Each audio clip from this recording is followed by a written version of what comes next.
Welcome back to Inside Politics. Our guest today, Dr. Thomas Schwartz from Vanderbilt University. We're talking about what's been an extraordinary week, particularly in the foreign affairs area. Dr. Schwartz is also an expert about presidential politics. Dr. Schwartz, Tennessee Senator Bob Corker has been involved in several of these things. He's the chairman of the Foreign Relations Committee. When the president first finished his summit this week, he wasn't quite sure what to make of it. He said he wanted the Secretary of State to come explain it to him sometime before his committee. Is he going to hear any more from the Secretary of State than what the Secretary of State's already said, which is not a whole lot in terms of detail or breaking out what this agreement is supposed to be? I think he might be able to hear more from him, but he'll probably be in executive session. It probably won't be in public. And then what is said after that could be a bit ambiguous, but I do think Corker, I mean, as chair of the Senate Foreign Relations Committee, can really compel a fair amount of information from the Secretary. It just may not be in public session. Well, how long can this agreement, whatever it is, stay secret? I mean, eventually somebody has to know what's going to happen when, right? And doesn't the public have a right to know what's going to happen? Yes, except that I think what Pompeo can say is that certain things are secret, and over time the North Koreans will do certain gestures or make certain actions. He could actually try and assure Corker of this.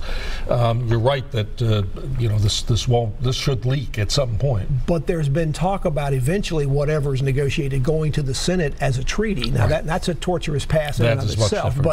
But surely by then we'll have some idea what's going on before this becomes an actual policy agreement of the United States, right? Yeah, that's absolutely right. But that could be, I mean, in a way, this agreement sort of kicks the can down the road, past the midterms a little bit later, and eventually towards some sort of a treaty or agreement. But that would be quite a while, I think. Now, Senator Corker seems to be more at odds with the president over his trade policies. He is trying to get Congress to take back powers that it used to have about being able to approve trades before trade or tariffs before they get started. In fact, the ones he's going after right now in terms of national security were actually given to the president by Congress when John Kennedy was president. It's been there for a long time.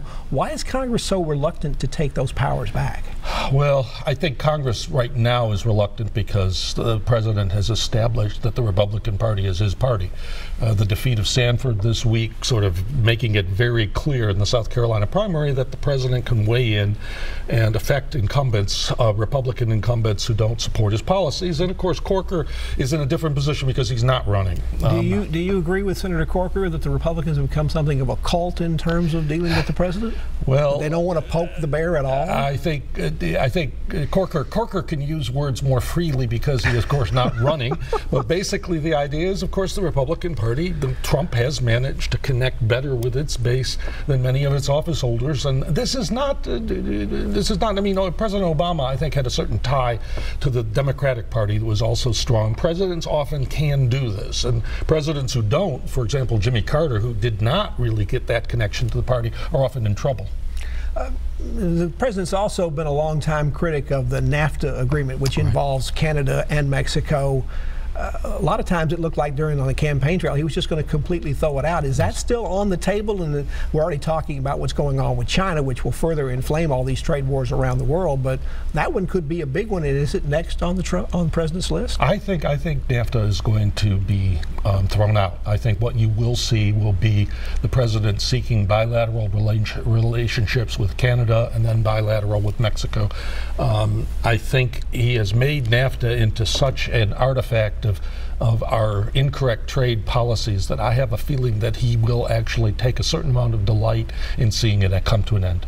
Did he in fact go after Canada in some ways because he needed there's been no problems with Canada up until recently. It didn't appear, at least nobody talked about him among the presidents. Right. Mexico's been a long time back and forth. Did he need to also put some daylight with Canada in order to build some support for, okay, we need to get rid of this entire agreement?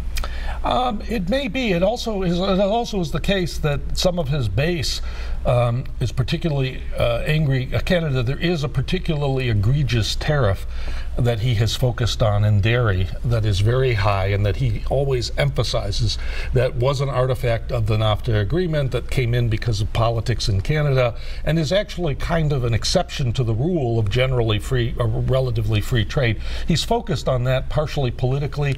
It may be, of course, that he is looking for some cover to go after Mexico much more, but I think it's also part of his deal is that he likes bilateral arrangements and he doesn't like multilateral trading agreements. But some of the reaction reaction, including one of the border states with Canada and Wisconsin. The governor there, Scott Walker, is talking about we need to have a serious conversation about whether we need a wall across the Canadian border.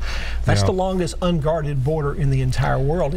Should that be taken seriously, or is that an over-exaggeration? I hope that's an overreaction. I think it would be nonsense to be thinking about a wall with Canada, but this is the type of thing that sort of gets unleashed when you start talking in these manner. But does Governor Walker think that the Canadians burned down the White House in the War of 1812, as the president apparently did during his conversation with President Trudeau? Yeah, well, he may think that there are. I mean, that in a way, this notion of aggravating, it is part of a sort of campaign. It is part of a domestic politics to essentially target the other as your problem, and then to use that as a way of campaigning. It's one of the oldest in the books.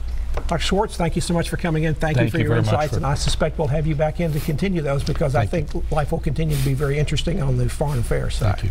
And thank you for joining us on Inside Politics this week. Hope you'll be back here again for a future show. If you can't get enough politics in the meantime, you can go to the News Channel 5 website. You'll find my Capitol View commentary there. There's new commentary posted every Friday afternoon. Enjoy the rest of your weekend, and we'll see you back here next time. Goodbye.